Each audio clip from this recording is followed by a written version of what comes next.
Assalamualaikum teman-teman. Jumpa lagi di Learning Journal. Hari ini adalah pertemuan kedua. Yuk simak-simak pengetahuan apa aja sih yang kami dapatkan hari ini. Teman-teman, di pertemuan kedua ini saya meresum lumayan banyak sekali materinya. Ada 2 lembar lebih. Wow! Yuk kita bahas bareng-bareng. Di sini ada yang tahu apa itu film? Film berasal dari kata cinema yang berarti gerak dan pitos yang berarti cahaya. Berarti jika ada cahaya dan gerak, maka itu bisa disebut film. Terdapat 2 jenis film. Yang pertama film fiksi dan yang kedua film dokumenter. Film fiksi adalah cerita yang berasal dari pemikiran seseorang atau imajinasi dari seseorang. Sedangkan film dokumenter adalah film yang mendokumentasikan kenyataan. Yuk kita beralih ke sejarah awal perkembangan film. Pada tahun 1872, Ian Stanford berniat meneliti gerakan kuda. Lalu ia mensponsori Edward untuk merekam gerakan kaki kuda melalui 12 kamera foto yang disejajarkan dengan lintasan kuda. Namun hal ini gagal karena seluruh kamera tidak fokus. Pada tahun 1877, Edward bekerja sama dengan John de Isaac mencoba kembali dengan menggunakan kamera yang disejajarkan. Kemudian kamera-kamera tersebut dihubungkan dengan alat elektronik baterai. Dan percobaan ini pun berhasil karena gerakan kuda terlihat di kamera. Pada tahun 1882, Julius Murray menyempurnakan teknologi sehingga memungkinkan dapat merekam 12 gambar dalam 1 detik. Pada tahun 1888, Louis Le French merekam suatu adegan pertama kalinya menggunakan kamera film. Film yang dibuatnya adalah Rowdy Garden Skin.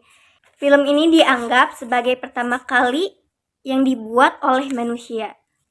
Pada tahun 1895, Lumiere bersaudara dijadikan sebagai pelopor film dokumenter.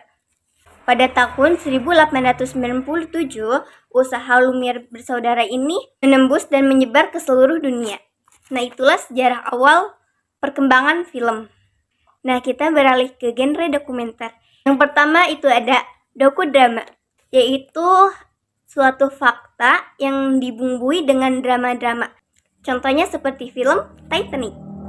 Yang kedua ada semi dokumenter, yang dimana rekaman asli dan juga rekaman yang dibuat dijadikan satu dalam film. Contoh film semi dokumenter yaitu G30 SPKI. Yang ketiga ada film faktual. Film faktual adalah non-cerita, yang dimana video tersebut tuh tidak dibuat lagi. Contohnya seperti video banjir atau gunung meletus.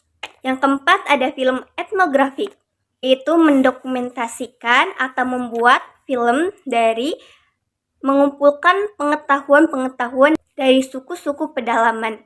Yang kelima ada film propaganda. Film propaganda yaitu film yang mempengaruhi atau menyesatkan pengamat untuk tujuan tertentu. Yang keenam ada sinema viral, yaitu rekaman atau film yang bersifatnya itu spontan atau natural, seperti yang sedang viral-viral sekarang ya, yang bercanda. Nah, yang selanjutnya itu unsur-unsur dalam pembuatan film dokumenter. Unsur ini ada 2 ya. Yang pertama visual dan verbal. Di dalam unsur visual ada 4 poin. Yang pertama yaitu observasionalisme reaktif. Yang kedua observasional proaktif. Yang 3 mode ilustrasi. Dan yang keempat mode asosiasi. Nah, unsur verbal ada 3. Yang pertama overheard exchange, yang kedua kesaksian, dan yang ketiga eksposisi. Membuat film dokumenter ini terdapat 2 ya, ada yang pakai naskah dan tidak pakai naskah. Yang tidak memakai naskah yaitu seperti adventure dan demonstrasi. Dan contoh yang memakai naskah adalah profil, proses, dan perang. Ada juga nih langkah-langkah membuat film dokumenter. Yang pertama adalah praproduksi. Di dalam praproduksi ini terdapat memilih tema atau topik, kedua itu harus melakukan riset atau observasi, lalu membuat skrip, dan membuat film statement. Yang kedua ada produksi, yaitu proses pengambilan gambar atau suara. Dan yang ketiga adalah pasca produksi, yaitu proses editing. Materi terakhir adalah 3 diktum dokumenter. Yang pertama adalah karya film dokumenter bisa menarik dan juga tidak bisa menarik. Hal tersebut tergantung pada objek yang diambil. Semakin langka dan semakin sulit untuk ditemukan di dalam peristiwa sehari-hari atau bisa dikatakan unik, maka daya tarik penonton akan semakin besar. Yang kedua, bagaimana suatu pengetahuan menjadi tontonan yang menarik atau hiburan. Dan yang terakhir adalah keberhasilan film dokumenter terletak pada kepekaan rasa para membuat dokumentasi, terutama sutradara, kameramen, penulis naskah, dan editor. Di luar hal tersebut adalah faktor X dan keberuntungan. Itu saja yang dapat saya sampaikan.